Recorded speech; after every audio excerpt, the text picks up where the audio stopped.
so I can keep time. I'm SUSAN Lopez. I was born on Buffalo Avenue when Buffalo Avenue was Buffalo Avenue. I was born and raised in Tampa, and I went, like my judicial application said, I actually went to St. John's Episcopal School all the way through for 10 years. My family's gone to the church for over 70 years.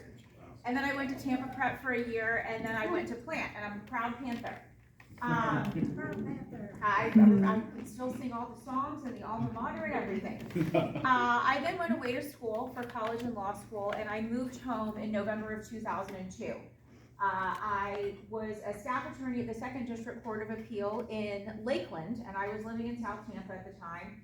And Lakeland got asbestos, which was the greatest thing in the world to me because I only had to commute to downtown Tampa as opposed to Lakeland. But it was a wonderful experience, but I needed to go and learn how to try a case. And so a former state attorney who was sitting on the 2nd District Court of Appeal as a judge said, go over to the state attorney's office, you'll stay for a couple years, learn how to try a case, and then you'll be on your way. 17 years later, I was appointed to the bench.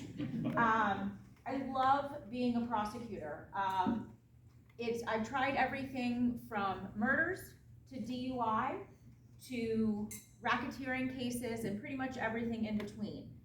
I enjoyed my time there, but I wanted to do something different, and so I started applying to be a judge. And as the Tampa Bay Times pointed out, I didn't get it on the 1st, 2nd, or 3rd try. I got it on the 4th try.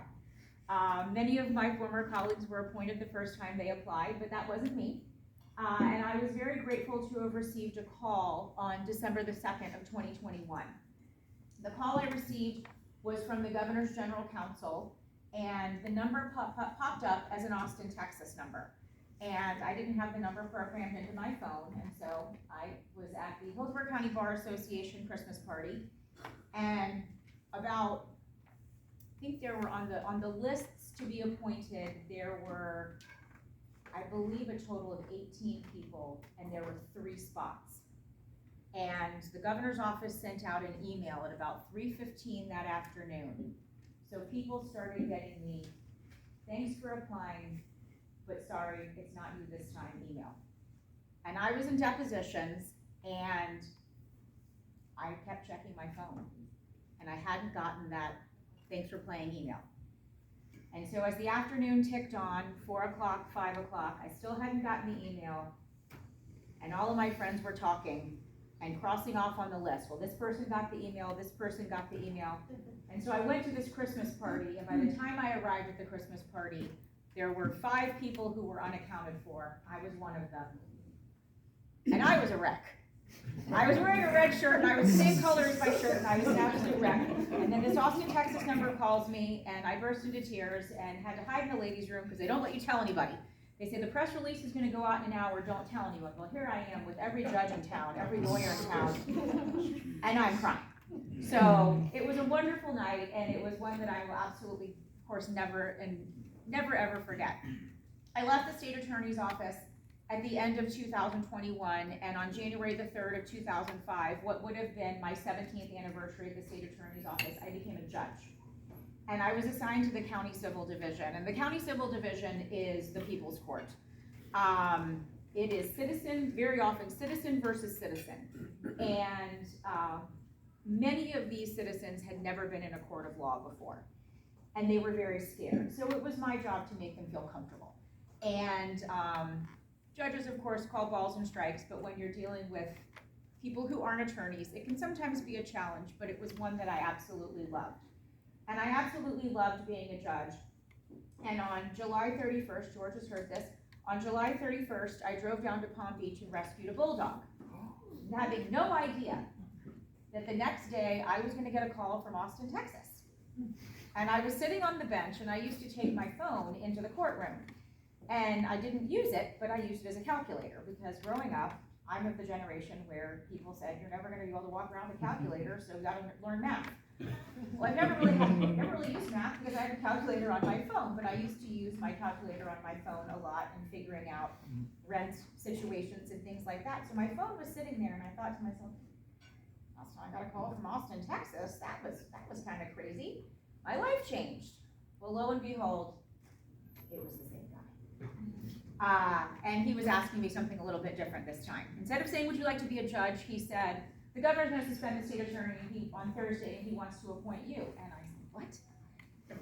In the series of the next couple of days, my life was a little bit of whirlwind crazy, and on Thursday, August the 4th, in a tremendous amount of secrecy, my mom knew, and I asked my retired priest and my current priest to show up at the assembly room at the Falkenberg Road Jail and not to ask any questions and to wear a collar.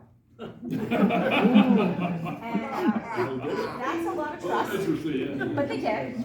And I called them the God Squad, and the God Squad sat in the front row with my mom, and I walked out, and the rest is kind of history. That was 1 year and 11 days ago. And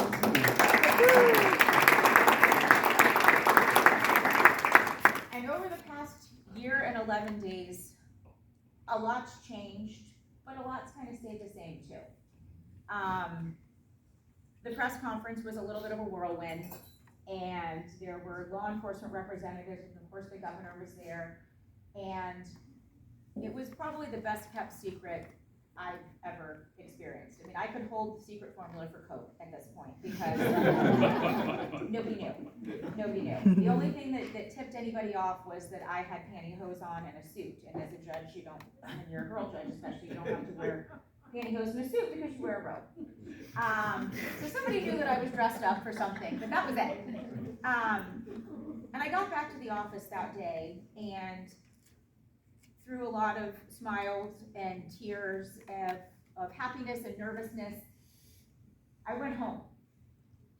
Everyone welcomed me with open arms, and I was very blessed for that. I wasn't sure what my reception was going to be when I walked in the door.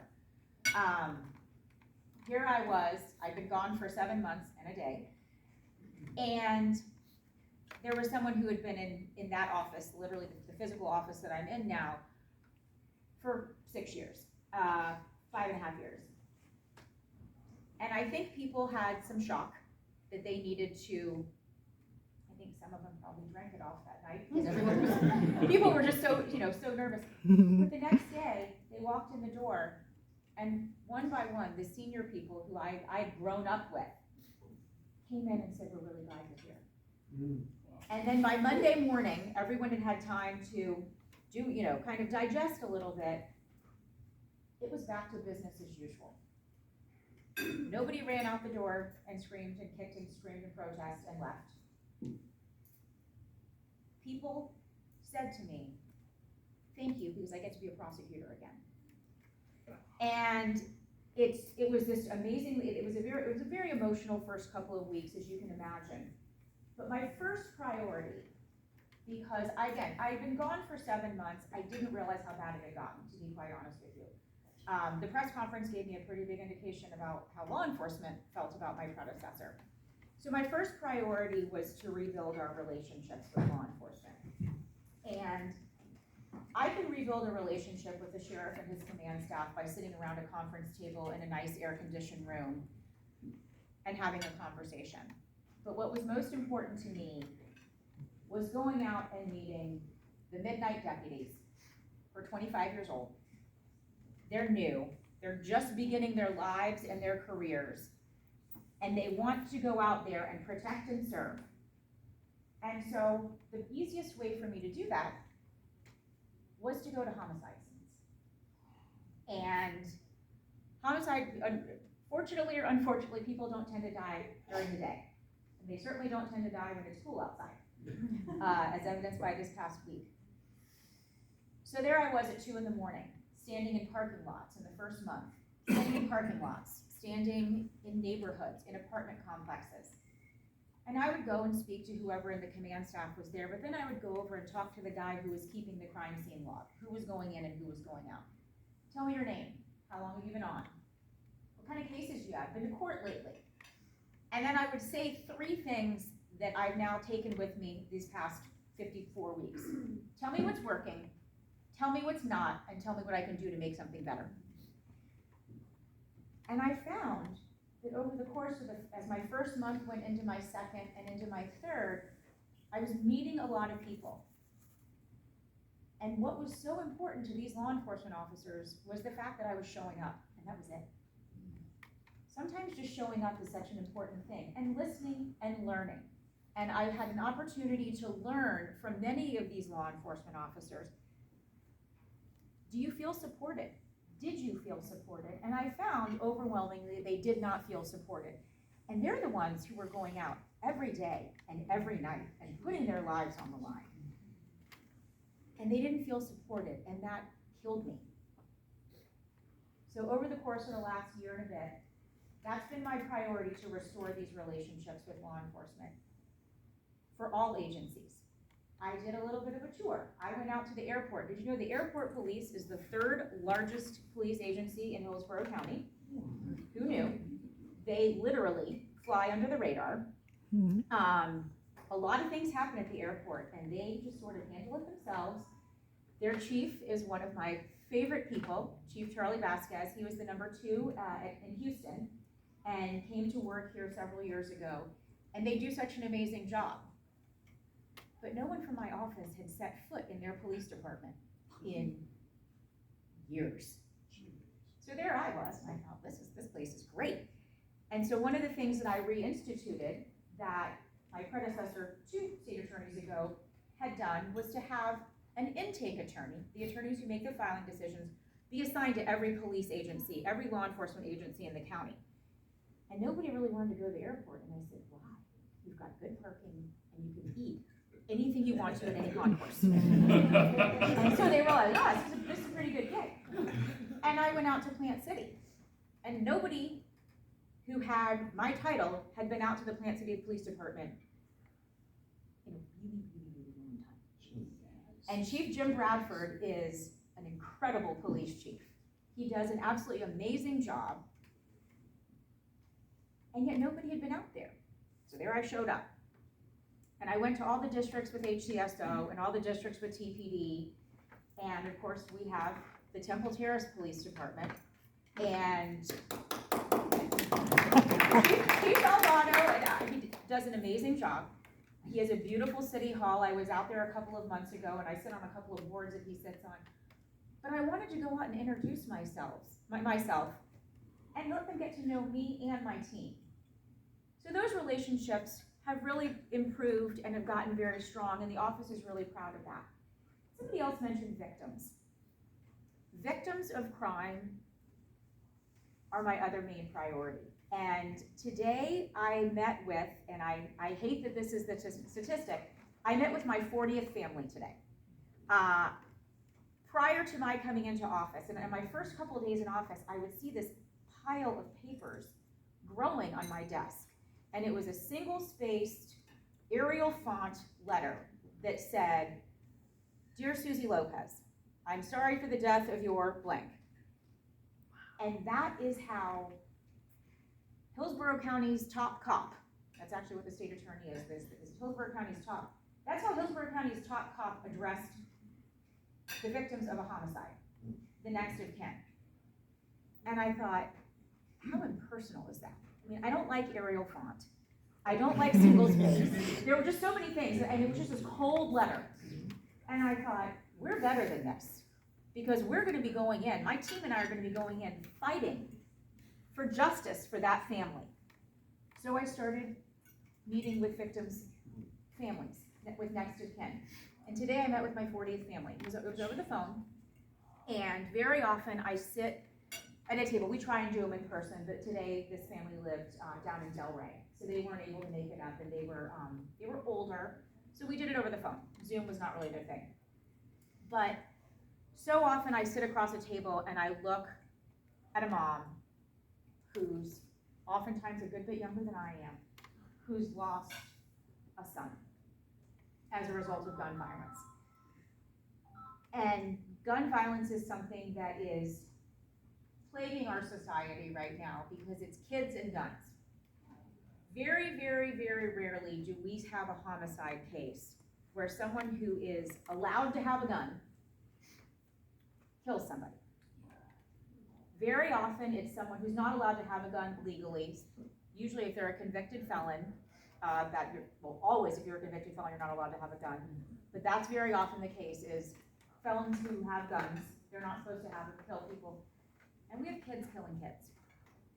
And it's something that I sound like a broken record when I go out, because the sheriff, the chief of police, we all say the same thing. Lock your car door. First off, don't leave your gun in your car. But that's where kids are getting guns. And I did a little piece this morning for ABC Action News, and I was talking to the reporter beforehand, and I said, how many nights a week do you show someone's Ring video with people in the with a car in a driveway and people opening car doors? Not breaking in. They just open it. That's all they have to do. And guns are gonna be in like 3 places. They're gonna be in the center console, under the seat, glove compartment. And that's how a lot of kids are getting guns. Because there's no scenario where it's gonna be okay for a 13-year-old to have a Glock. But that's what we're seeing. And so that's what we're combating right now. And we have diversion programs for many, many things in the office. We have diversion programs for people who don't have a prior record who commit a misdemeanor. We'll let them in. We'll have a diversion program for someone who commits a 3rd-degree felony. No prior record, we'll let them in. We have diversion programs actually for veterans. We can allow them to go through a diversion program, which Veterans Treatment Court is a jewel in the crown of the 13th Judicial Circuit. It is one of the most amazing programs, and thank you to anyone who served. It's an amazing program, and I go to all the graduations when I can. And I sit there, and usually I'm crying in the back, and the judge wants me to come up and say hello, but I can't because I'm crying, because I'm so inspired. I'm the daughter and granddaughter of veterans, and so I'm so inspired by that. So we have diversion programs, and we have diversion programs for juveniles. And that's great if a juvenile goes into Wawa and steals a bag of Cheetos. That's fine if a juvenile goes in, even and breaks in somebody's car and steals some change. But when a juvenile has a gun, that juvenile has made an adult decision. And they're playing with an adult toy. That's not a toy, but they treat it as one. And so we are holding these juveniles accountable, and we're holding other offenders accountable. That might sound like it's harsh, but that's what the law says that we have to do. The law says that if someone has committed a crime, and the facts that we have and the law go together, and there are not any legal issues, that we will prosecute that person. We are holding offenders accountable. Because it's my job. It's my job to follow the law. I don't have handcuffs or a gun or a taser or anything like that. I don't think they'd even give me that. So I don't make arrests. I don't decide who gets arrested. I don't decide when and where they get arrested. That's law enforcement's job. My job and my office's job is to prosecute people for committing crimes and to hold them accountable. And do we have some frustrations? Yeah, of course we do. Would I like to see people held in custody for longer? Yeah. But I'm doing my job. And what I've learned from being an assistant state attorney and a judge, and now I'm actually the only living person who has been a trial court judge and the state attorney. There was somebody before me, but he's no longer alive, so I'm the only living person. And what I know is that this circuit, there are 20 circuits in the state of Florida. We have 67 counties, 20 circuits. We are one of 5 circuits that has only 1 county. So I am only, blessedly, in charge of Hillsborough County. Hillsborough County is a very large place. It's the size of Rhode Island. It has a population of more than 15 of our 50 states, and it can take an hour to drive across the county at 2 o'clock in the morning when you're driving really fast to get to a homicide scene. So we are 1 county, we are 1 circuit, but we are incredibly unique. I've sat on panels over the last year with our elected public defender, Julianne Holt, with our sheriff, Chad Chronister, with our police chief, Lee Burkoff, with our fire rescue chief for the city of Tampa, Barbara Tripp. She happens to be a good friend of mine, but she sat on panels with me.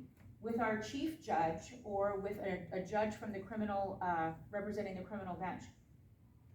And we all get along. And it's unbelievable, and it surprised me, and I really learned it when I was a judge, that there are circuits where the public defender and the state attorney don't speak. Or the public defender and the sheriff don't speak. Or God forbid, the sheriff and the state attorney don't speak. And we all have a great relationship. Do we agree all the time? No. But we collaborate. Because at the end of the day, we all want the same thing. We want a safe community. And what I've learned is that when we all work together, those of us who are in leadership roles, but also community members, when there's collaboration, things work better. I spend a lot of time out doing community events on the weekends, and I've met a man named Mr. Johnson, and Mr. Johnson has become my buddy. His son was the first person murdered in Hillsborough County in 2017. And Mr. Johnson has founded a very small but mighty grassroots group called Rise Up for Peace. And Mr. Johnson and I go to events together, and we stand in the rain, and we did that last week, and we sweat a lot because it's really hot, and we go to a lot of events together, and the sheriff's office is there, and the Tampa Police Department is there, and other community leaders are there, because we're all working for a safer community. Because whether you are in a black, brown, white neighborhood, everyone wants the same thing. They want to be able to go for a walk around the block at night and feel safe.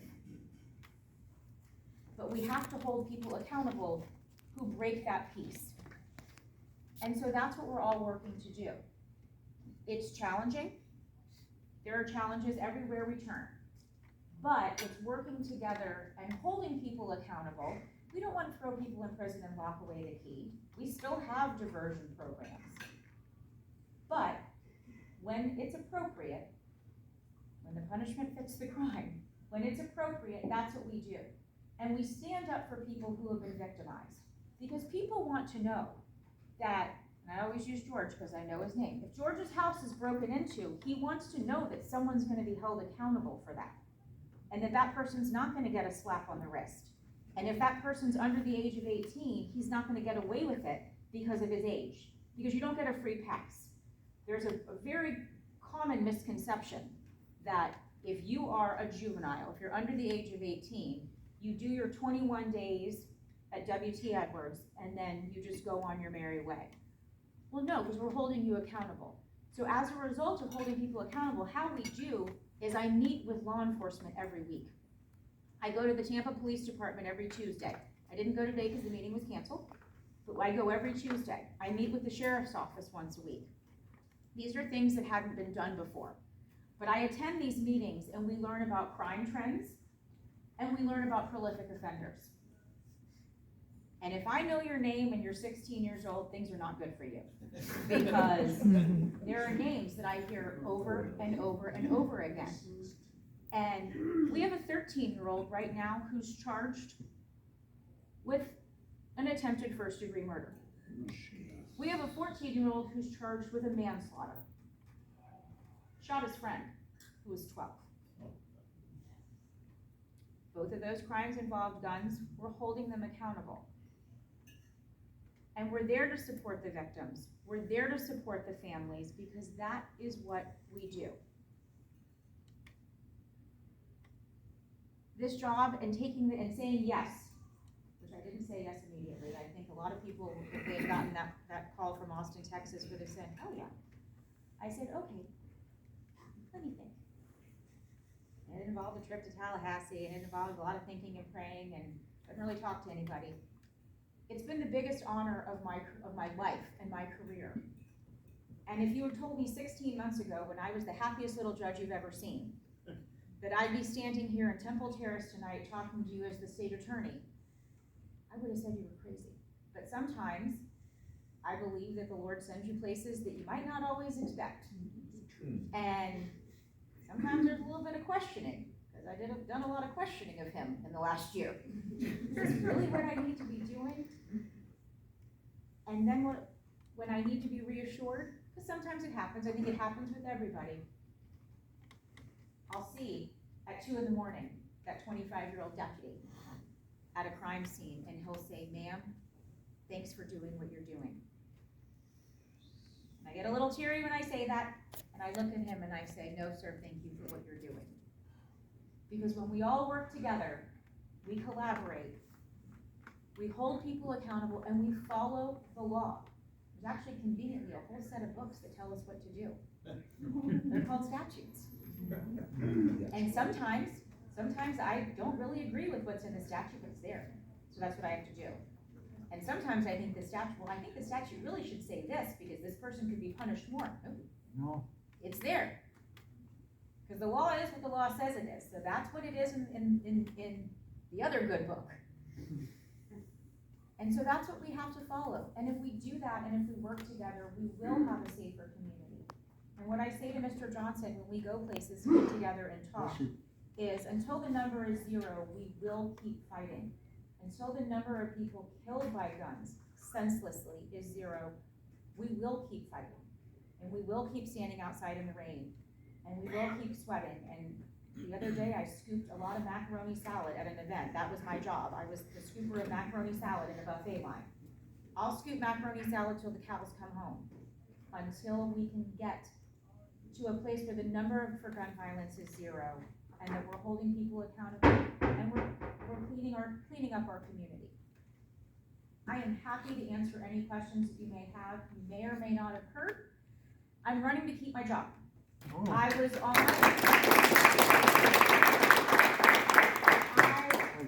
on the ballot in 2024 as a judge, so now I'm just on a different page. I do not have an opponent, but I've learned a lot about myself in this last year and a bit. I believe in servant leadership. I believe in being a boots on the ground prosecutor. I'm in the courthouse every single day. I'm not hiding in my office on Zoom calls with prosecutors from San Francisco or Portland or Milwaukee, because with all due respect to those places, good luck and God bless you, but we are Hillsborough County. We are Hillsborough County, and that's what I care about. And so I'm in the courthouse every day to support my attorneys, to make sure they have all the resources that they need, to support law enforcement. And so we're hoping to do that for another 4 years. That's a topic for another day. But thank you all very much. I'm happy to take, yes, sir. Can you tell me your name? And I can't see your shirt. Yes, Mike Odell. Yes, sir. I just wanted to thank you very much for being a huge supporter of the Veterans Treatment Court. I have been a mentor there for 7 years. We haven't met, but thank you for your service. Veterans Treatment Court graduations, like I said, are absolutely amazing, and we're on our 3rd judge. yes, We have Judge Michael Shanti, who is a veteran himself, and his courtroom it's almost like hallowed ground. When you walk in there, if anybody's ever around, look up when the graduations are. You can often find out by calling the judicial assistant. Absolutely amazing, because like I said, my mother and my stepfather and my grandparents all served. It's an honor to have this court. Our Veterans Treatment Court is the 2nd in the country. The 1st was in Buffalo, but I believe, and correct me if I'm wrong, we are now the leader. We are the benchmark in the country. People come to us. I come all over the country because we are now the leaders, and they come to see how we do things because we have such great leadership in that program. It's absolutely unbelievable. And what makes the program special are the partnerships and the mentors. We have, we have our treatment hospitals, we have our facilities, but it's the mentors. It's the men and women who come in and take on this huge responsibility and role. And with your assistance, lives are changed. And so if you ever have an opportunity to come down and watch a graduation, on behalf of Judge Shanti, I'll invite you. It's absolutely amazing, because these are men and women who we are getting at their darkest time. and they've put their lives on the line for us, and so it's just such a privilege. Thank you. Thank you. Thank you. Yes, sir. David Wallace again from Pasco County. Spend time with your sheriff on Saturday morning. He's a great sheriff. Yeah, he is. Your guys came over into Hillsborough, so we Yes. had a little situation. Chase the They bad did a guys. great job. They did a You're great job. very uniquely qualified to answer this question as a candidate and as a judge, former judge. We take screening our candidates very important because we want to engage with it. But it's very, very difficult to screen candidates for judgeships because they're restricted legislatively and statutorily of what they can and can't do while they campaign. Right. What suggestions do you have to this type of people, or group, organization, to solidify solid questions for judge candidates so that we can better get a handle on who they are and what they are before we support them? I'd go watch them. Courts are open. Our courthouse is actually open 24 hours a day, 7 days a week. Thank goodness we don't have court all the time. But I would suggest going to watch a trial. Watch how a judge is on the bench. I didn't understand what judicial demeanor meant until I became a judge. Because there were times, and it was never with citizen versus citizen. It was always lawyer versus lawyer, that I wanted to lose my mind. What grown adults argue over is unbelievable. You know, trained lawyers argue over is unbelievable. But the first time someone called me a patient, I thought, me? So I would encourage you to watch judges. You live in a very big circuit because you're a 2-county circuit. Right. Pinellas, Pasco. You've got a great state attorney who I adore. You've got a great one, Bernie McCabe, who died, and then you've got Bruce Bartlett now, and he's great. And you've got a great sheriff, but it's difficult to ask questions to judges because they're very, but you're right, they're very restricted. So if you have the opportunity to go watch a criminal trial, I think that's interesting. Also, just talk to your friends who are lawyers. They can probably give you a little information too. Thank you. Thank you. Yes, sir. Thank you. David Pagorich, City of Temple Terrace. When you were out on your little midnight runs talking to the 25-year-old sheriffs, and you asked them those 3 questions, did you get, was there a common answer, or were they all over the board? I don't want to know what their answers were, but. The young ones especially didn't know the way it should be, and that is to feel supported. Well, I got subpoenaed and no one ever called me, and then I got down there and I worked my 12-hour shift. I got off at 6, my court date was at 8, and no one called and told me that the case was dismissed. Or the case was dismissed and no one ever told me why. No one ever picked up the phone to tell me why. That was a frustration, and it was a combination of that and lots of other things that they didn't feel supported. And so we have a program called Bridging the Badge that we've just started this year. When I came in August, all of the attorneys in my office had until New Year's Eve to do a ride-along with law enforcement. And I'm not talking like a 2-hour ride-along, I'm talking a shift. That's a long time.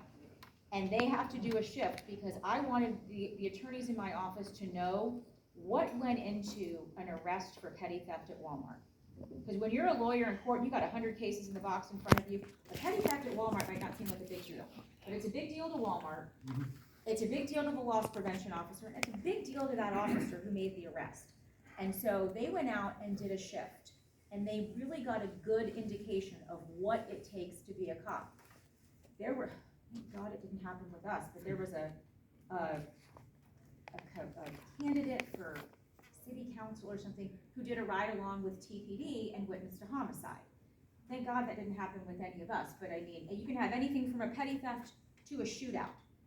There was a shootout with the Tampa Police Department, and it was, I saw the video, it was like the OK Corral. The suspect was killed a couple of months ago. There was an intern from Florida Gulf Coast University in the front seat of one of the cars. So that intern had no idea what he was getting into that night, and of course neither did that officer.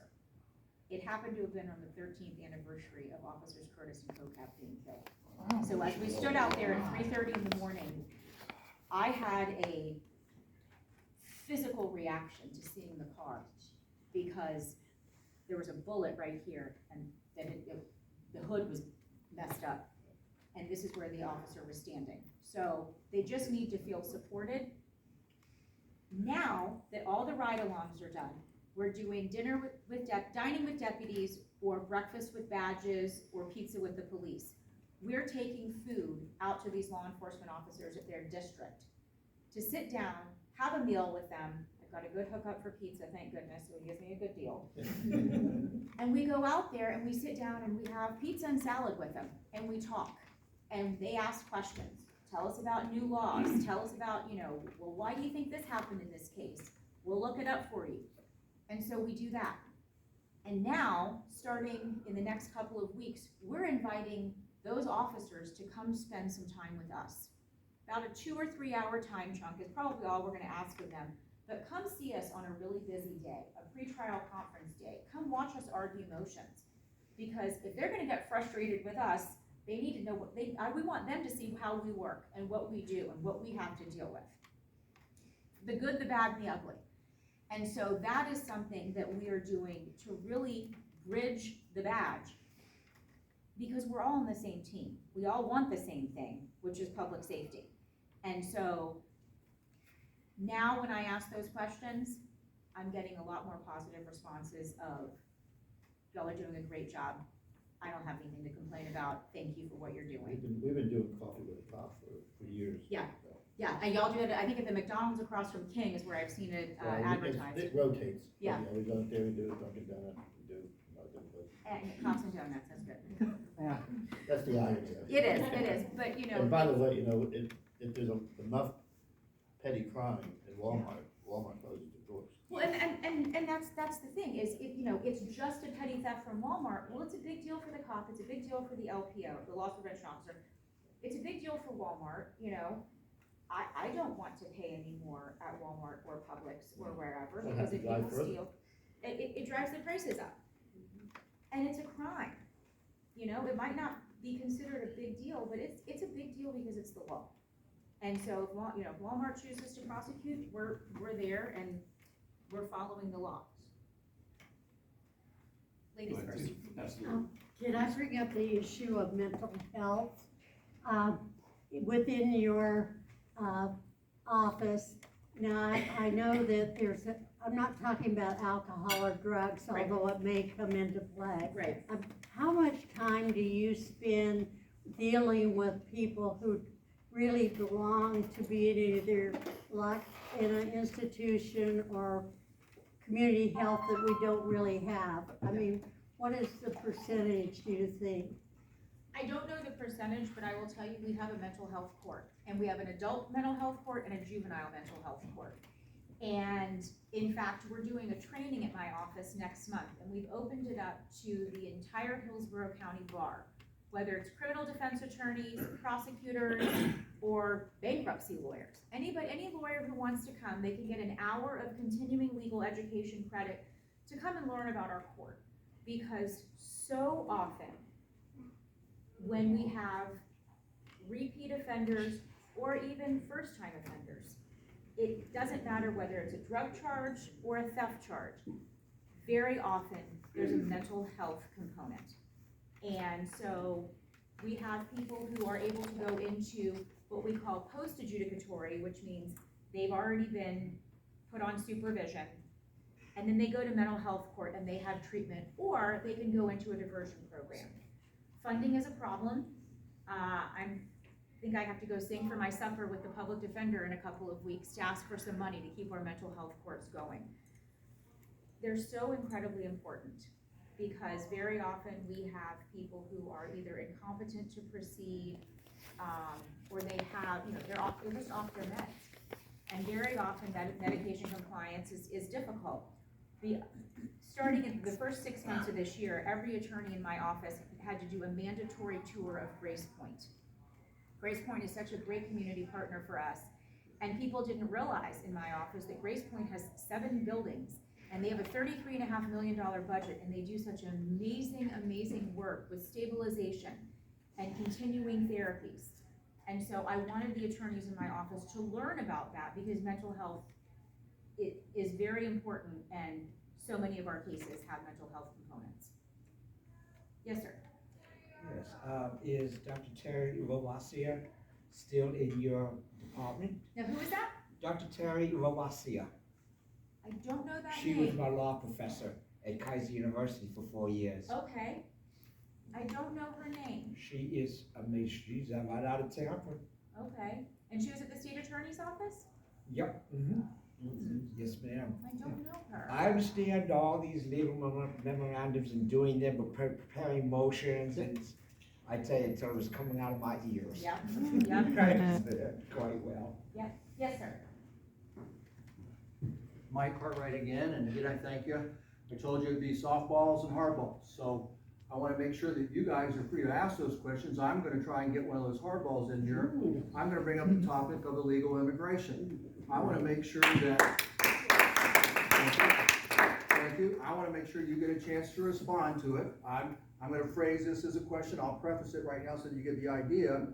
You know, how come we're not enforcing those laws that are on the books? Particularly as I bring up maybe about the new one that was brought up in July, that our good governor for the free state of Florida proposed and got passed about illegal immigration. As we all know, if we don't all know, that George Soros got and funded over 75 state attorneys throughout the nation to try and maybe turn our cities into something that we didn't want. Then we're also concerned that whether Michael Bloomberg is funding the city plans to turn our city into a sanctuary city. So these things are concerned. I want you guys to ask about it. And again, I know that you're just the state attorney and you're not all these other positions, but we have a governor that's trying to protect our nation. He's taking very overt actions at the border, by either sending some of our law enforcement people or maybe even taking plane loads of people who consent to be shipped to Martha's Vineyard and to California. And we have a great concern. We feel that our city and our county is purple, and we don't believe that they have the conservative and constitutional values that are going to best serve and protect and keep our families safe. We're seeing what's happening in these other sanctuary counties. What can you as a state attorney do to enforce those laws to help protect us from becoming a sanctuary city? We are on a coast. Tampa, Hillsborough, and Florida are all border city, county, states. What can you do to help protect us, please? Thank you for the question. As far as what the state attorney's office can do to protect us from becoming a sanctuary city, that is not anything that's within our jurisdiction and our purview. We follow the laws that are on the books. That would be a better question, I believe, for Mayor Castor, if you're talking specifically about the city of Tampa. The city of Tampa, of course, has ordinances. We do have an ordinance judge, and the city of Tampa has attorneys who prosecute those ordinance violations.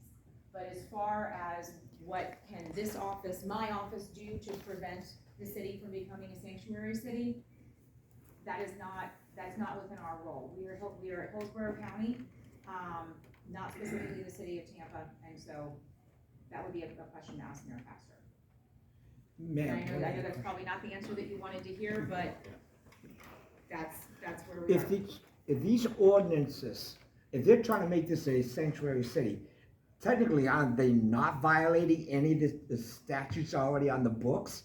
And wouldn't that be it more in your jurisdiction too? Because shouldn't they, the ones who are violating these ordinances, should be arrested for violation of the law?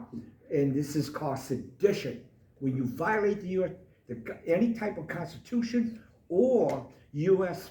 penal code, statute laws that are already on the books, then should they not be arrested immediately and brought to justice for violating the oaths of office? So that a violation of a U.S. penal code would be something that would be prosecuted by the United States Attorney's Office. With regard to state law, my office is not an investigating agency, in that we don't go out and we don't do the policing. That's what our law enforcement partners do. And so if a case is referred to our office for prosecution, then we will look at it. And like I was saying earlier, if the facts that we have match the law that's a violation, then we are bound to follow the law. We of course do have prosecutorial discretion, and so there are some times when we do choose not to prosecute, but that's based on our limited discretion. But I am bound to follow the law. I took an oath to follow the law. But if a case is referred to our office for prosecution, we will of course look at it. We look at every case on a case-by-case basis. We do not say that there are blanket policies and we will not prosecute trespassing. That happened about 18 months ago, and that's not what we do, because we don't have blanket policies. Yes, sir. You know, one of the worst things we're seeing today is a two-tier justice system. We're seeing the federal government going after Florida citizens, like the Florida citizens with January 6th. We're more citizens from Florida with the January 6th than anyone else. More citizens from Florida are incarcerated. Are you, as a local official, going to stand up for the constitutional rights when we see a federal government making up ridiculous charges that would not stand up in a fair court of law, and our citizens are being persecuted, and we are also being surveilled at our Patriot meetings and everything else? We have to put a stop to this. We need you and our sheriff to stand up and protect the rights of Florida citizens over the draconian federal government that has no belief or respect for the constitutional rights of American citizens. My jurisdiction is Hillsborough County Right. and the laws of the state of Florida. Right. If the federal government is doing something that is violating your civil rights, that would be what we call a 1983 action. Yeah. That's a violation of federal law. Like I said, the Florida statutes, that's my good book. And so if your rights are being violated federally, as you just said, then that would be a federal issue. But so the federal government's going to trump, no pun intended, about our own rights here as citizens in Florida. And that's already happening. So we have no recourse. So you're a constitutional officer, you're telling me they're violating the Constitution. Shouldn't you be enforcing the Constitution along with our sheriff? Look, during the pandemic, churches were shut down. People were told they couldn't go to work. Those were not constitutional actions. You're a constitutional officer. I had a sworn oath to protect my country for 23 years as an Army officer. Thank you for your service. And I never once broke that oath. The American people always came first. Absolutely. Okay, that's not happening. We're seeing it on a case-by-case basis where we're taking a back seat. We expect you and the sheriff to stand up for our rights against them. If not, we have no protection. But we also have taken an oath that we can't violate any laws, and that would include the federal law as well. But if we have our own state laws, whether it's immigration authority, our right under search and seizure, unlawful search and seizure, those are constitutional rights. Yeah. Okay? And we have our state constitution too. Are we not questioning when the federal government comes in and takes action against Florida citizens? Are we just bending over? I wouldn't say that we're bending over, but if there's a federal action, that's investigated by the U.S. Attorney's Office and by the federal government. Sheriff Cronister and I are Hillsborough County, and we are responsible for the laws of the state of Florida as it pertains to Hillsborough County. And so if there are any violations of the laws within Hillsborough County by you or by the people who are surveilling you, and then if the sheriff's office chooses to take action and refer that case to the state attorney's office, then So why would you let the U.S. Capitol Police operate within Tampa at the Hillsborough County Sheriff's Office on Falkenberg Road, the intelligence unit, and a task force that has no jurisdiction here, not subject to FOIA or anything else? Shouldn't you say that's not constitutional and get them out of here? I don't mean to pass the buck, but I'm not the one who can do that. Who is? Who is? How about the state attorney general? But if they're, and the governor, we put this forward. We have no protection now. This is my concern. And if we don't know that you can't stand up for it, then we're being subjected to a very, very banana republic type regime right now. And if we don't have it locally, we don't have it anywhere. So I know you know the law, and I know you're a constitutional officer. I'm asking you to step in and ask the questions and not just say the feds are right in every case. I'm not saying the feds are right. I'm Okay. definitely not saying the feds are right. Okay, I'm talking jurisdiction. yeah, I understand jurisdiction. And, jurisdiction I used to joke when I was on the bench, I would say jurisdiction is like pregnancy. You're either pregnant or you're not. You have jurisdiction or you're not. There's no gray area with jurisdiction. And the scenarios that you're giving me are jurisdictions that are going to be federal or they're going to be outside of mine. And so if a case is referred to the state attorney's office for prosecution under Florida law, then we will, of course, investigate, look at everything on a case-by-case basis. But if it's a violation of a federal law, of course, that's investigated by the U.S. Attorney's Office. But we are not an investigating agency. We have subpoena power, but that subpoena power comes through our local law enforcement partners. May I? Okay, yes, sir. Thank you. We, as law enforcement officers, swear an oath to the U.S. Constitution, and particularly here serving in Florida, to the state constitution. In your rebuttal about it's jurisdictional, what I would propose is another case that was ruled as the First Amendment with the freedom of speech, freedom of assembly, and freedom of religion that Dr. Rodney Brown exercised when he saw that our county had formulated out of its dictatorial self-appointed 7 members to form an emergency policy group that shut our churches down. That's in the U.S. Constitution. That's something that you swore an oath to. Our state attorney and our sheriffs and all the other officials take an oath to that. And as I described that we want government to come from we the people up, we elect and get you people in those offices and we help support you to protect us. Because crime is not just being committed by the burglar and the robber and the rapist. We're watching in Washington, D.C. every day, seeing the politicization and weaponization of our Department of Justice against people that oppose their political views, and we want protection. And if we can't get it in Washington, D.C., we can't get it in Tallahassee, we who elect you officials want you to protect us. Here in Hillsborough County, when they shut that church down, I ask you, why did the state attorney's office and why did the sheriff and all these other officials go along with it when it was against the U.S. Constitution, First Amendment, freedom of speech, freedom of assembly, and freedom of religion? You'll have to ask my predecessor that. That was before my time. Oh, you got all And what if it that. happened again? If they try to face some phony pandemic, would you stand up and say, no, I'm not going to shut the church doors? Or you're not gonna arrest any Or I'm pastors. not gonna arrest anyone? Or allow the sheriff to bring cases forward to you? I can't tell the sheriff what to bring to me and what not to bring to me. No, but you can say that's constitutional. It's you violating can someone's prosecute. constitutional How much rights. discretion would you take in those cases? Prosecute you? Would you prosecute? Would you prosecute? If the sheriff said it's a pandemic and And this law is on the books, and the Constitution says this, they're at odds with each other, what's your decision? I believe in freedom of religion. do it. I believe in freedom of religion, however, unless and until that exact factual scenario, hypotheticals are, It's tough, Understand. hypotheticals are tough. yeah. And when I am responding. Hypotheticals are tough because I believe in freedom of religion, but every single case is different. What are the facts? What exactly is it that's on the books right now? What exactly is going on? What ordinances or what orders have come down? What I can tell you is this. Every day I deal in real facts because it's real facts and following the laws that we know that exist in a real world are what are keeping our community safe.